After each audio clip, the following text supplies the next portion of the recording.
Yan mga kaibigan, nandito ako sa taas ng aking bahay ngayon kasi titingnan ko yung aking mga alaga, nakakawala ng stress. Ayan, tingnan mo naman oh.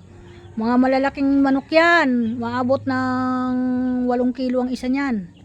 Yan, ito yung aking inahin na nangitlog at sa kanya ngayon nanganak na siya. Yan na, ayan oh. Yan yung kanyang mga siusew, mga kaibigan. Ito naman ngayon yung pinagkakaabalaan ko ngayon. Huwag ka may butang mo. Pag dumating dito si ano, pangalan nun, yung babae, tagalabas. Palipat mo rito yan, no? Oo, sige. Kasi yung tae niya, hindi na shoot eh. Inda naman huwag ka maingay. Ingay mo naman, masabay ka pag ako talaga nagaan. Yan.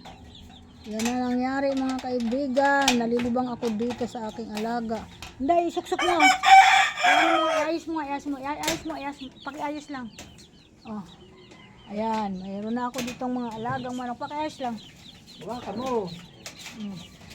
Ayan yung dalawa, oh, tinan mo, oh.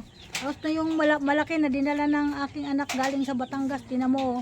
Barako na siya, oh. Ang tapang. Ayan, oh, sabungin. Tapang ng kape. Ayan yung ano, mga malalaking manok, oh. Tinan mo, oh, mga malalaking manok siya, oh. Ayan, yan, tinan mo, ang gagaling, oh. Hello. Hi, ang iitim naman nila, oh, malalaki na. Ito yung mga malalaking manok. Yung umaabot ng 8 kilo ang laman. Ha? Yan, oh. Tingnan mo, Mel. Ingit ka. Yan, alagaan mo. Papakinabangan.